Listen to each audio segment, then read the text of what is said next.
Hey guys, what's up? And today we're back with some more Stanley Parable. Last time we did the escape ending, or the museum ending, or whatever it's called. But this time we're going to be doing two endings because All of his they. co-workers were gone. What could it mean? Stanley decided to go to the meeting room. Perhaps he had simply missed a memo. No matter how hard Stanley looked, he couldn't find a trace of his co-workers. Both those endings don't take up a whole video, so. But you know. And which endings are we going to be doing today? When Stanley came to a set of two open doors, he entered the door on his left. We're gonna be doing. You'll see here in a second. Yet I'm almost there. Not a single person here either. Feeling a wave of disbelief, Stanley decided to go up to his boss's office. Coming to a staircase, Stanley walked upstairs to his boss's office. Ooh, wrong. We're actually gonna go downstairs. But Stanley just couldn't do it. He considered the possibility of facing his boss. Admitting he had left his post during work hours, he might be fired for that. And in such a competitive economy, why had he taken that risk? All because he believed everyone had vanished? His boss would think he was crazy. And then something occurred to Stanley. Maybe, he thought to himself, maybe I am crazy. All of my co-workers blinking mysteriously out of existence in a single moment for no reason at all? None of it made any logical sense. And as Stanley pondered this, he began to make other strange observations. For example, why couldn't he see his feet when he looked down? Why did doors close automatically behind him wherever he went? And for that matter, these rooms were starting to look pretty familiar. Were they simply repeating? No, Stanley said to himself, this is all too strange. This can't be real. And at last, he came to the conclusion that had been on the tip of his tongue. He just hadn't found the words for it. I'm dreaming! This is all a dream. Yeah. Oh, what a relief Stanley felt to have finally found an answer, an explanation. His co-workers weren't actually gone. He wasn't going to lose his job. He wasn't crazy after all. And he thought to himself, I suppose I'll wake up soon. I'll have to go back to my boring real-life job pushing buttons. I may as well enjoy this while I'm still lucid. So, he imagined himself flying and began to gently float above the ground.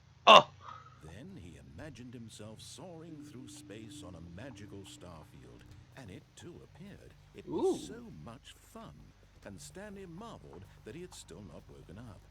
How was he remaining so lucid? And then perhaps the strangest question of them all entered Stanley's head. One he was amazed he hadn't asked himself sooner. Why is there a voice in my head dictating everything that I'm doing and thinking? Now the voice was describing itself being considered by Stanley, who found it particularly strange.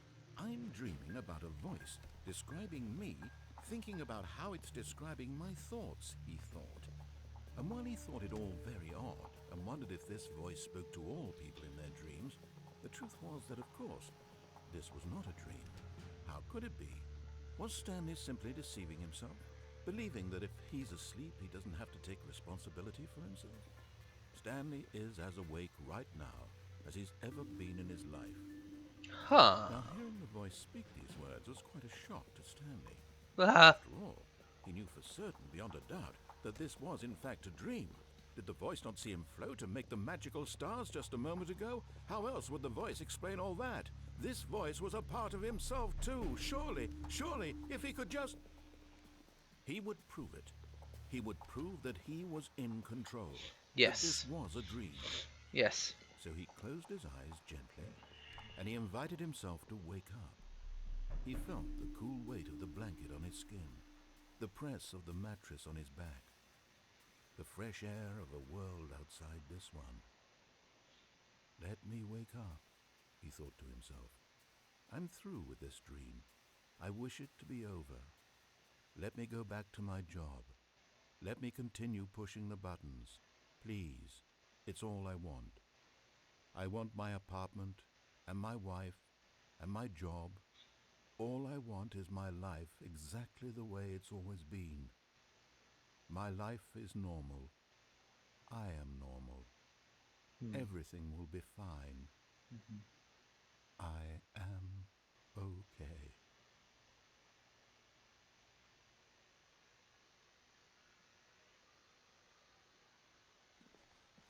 Stanley began screaming. Please, someone, wake Oh me God. up. My name is Stanley. I have a boss. I have an office. I am real. Please, just someone tell me I am real. I must be real. I must be. Can anyone hear my voice? Who am I? Who am I? And everything went black. Oh. Okay. I mean, This is the story of a woman named Mariella. Mariella woke up on a day like any other. She arose, got dressed, gathered her belongings, and walked to her place of work. But on this particular day, her walk was interrupted by the body of a man who had stumbled through town talking and screaming to himself, and then collapsed dead on the sidewalk. oh And no. although she would soon turn to go call for an ambulance, for just a few brief moments, she considered the strange man. He was obviously crazy. This much she knew. Everyone knows what crazy people look like. And in that moment, she thought to What? herself how lucky she was to be normal. I am sane. I am in control of my mind. I know what is real and what isn't. It was comforting to think this, and in a certain way, seeing this man made her feel better. But then she remembered the meeting she had scheduled for that day. The very important people whose impressions of her would affect her career, and by extension, the rest of her life. She had no time for this, so it was only a moment that she stood there, staring down at the body. And then she turned and ran.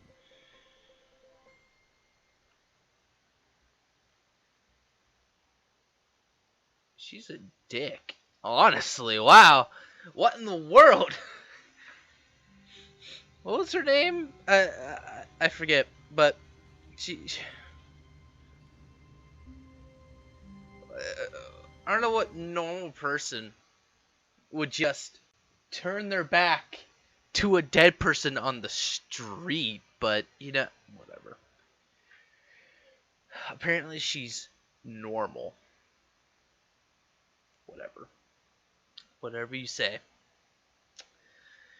But hey, that's not all for today. Let's move on to the ending that I don't know how to describe it. Let's just go there. We're back with the facility power. So back in the first episode, we hit that off button. Yeah. But this time we're gonna turn it on. Oh, Stanley, you didn't just activate the controls, did you? After they kept you enslaved all these years, you go and you try to take control of the machine for yourself. Is that what you wanted? Yes. Control? Yes. Oh, Stanley, I applaud your effort, I really do. But you need to understand, there's only so much that machine can do. You were supposed to let it go, turn the controls off, and leave. If you want to throw my story off track, you're going to have to do much better than that.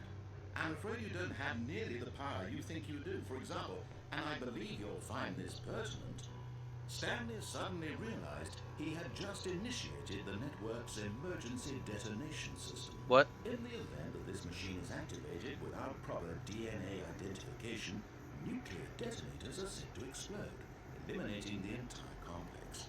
How long until detonation then? Let's say 2 minutes. Now this is making it a little more fun, isn't it, Stanley?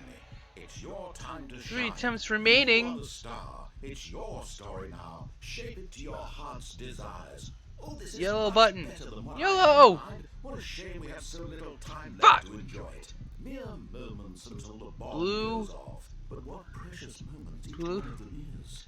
More time to talk about you. 1. about me, where we're going, what all this means. I barely know where to start. What's that? You'd like to know where your co-workers are? Or A moment of solace before you're obliterated? oh, All right, I'm in a good mood. You're gonna die anyway. I'll tell you exactly what happened to them. ah, I erased them. no, I turned off the machine. I set you free. crap. Of course, that was merely in this instance of the story. Sometimes when I tell it, I simply let you sit there in your office Three. forever, pushing buttons endlessly and then Here. dying alone. Other times, I let the office sink into the ground, swallowing everyone inside, or I let it burn to a crisp. I have to say this version of events has been rather amusing. Watching you try to make sense of everything, This one right and there. take back the control wrested away from you, is quite rich. I almost hate to see it go.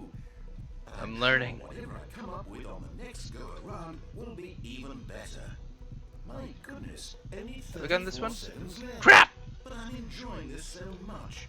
You know what? To hell with it. I'm going to put some extra time on the clock. Why not? Oh, These are you precious additional butt. seconds, Stanley. Time doesn't grow on trees. Oh dear me, what's the matter, Stanley? Is it that you have no idea where you're going or what you're supposed to be doing right now? Did you just assume when you saw that timer that something in this room was capable of turning it off? I mean, Crap. running from button to button, screen to screen, clicking on every little thing in this room. These numbered buttons, no, these colored ones, or maybe this big red button, or this door. Big red button. Anything, something here will save me. Why would you think that, Stanley? Ah. This video game can be beaten, won, solved. Do you have any idea what your purpose in this place is? It's over here. Stanley, you're in for quite a disappointment. They don't have Here's a any spoiler. power. Ah. That timer isn't a catalyst to keep the action moving along. It's just seconds Ah! to your death. You're only still playing instead of watching a cutscene because I want to watch you for every moment that you're powerless. To see you made humble. This is not a challenge. It's a tragedy. Ah! You wanted to control this world, that's fine. But I'm going to destroy it first. Yep. So you can't. Take a look at the clock, Stanley. That's 30 seconds you have left to struggle. No. Until a big boom and then nothing. No ending here. Just you being blown. No. Will you cling desperately to your frail life? Or will you let it go peacefully? Another choice. Make it count. Or don't. It's all the same to me. All a part of the joke. And believe me, I will be laughing at every second of your inevitable life from the moment we fade in until the moment I say, happily ever after.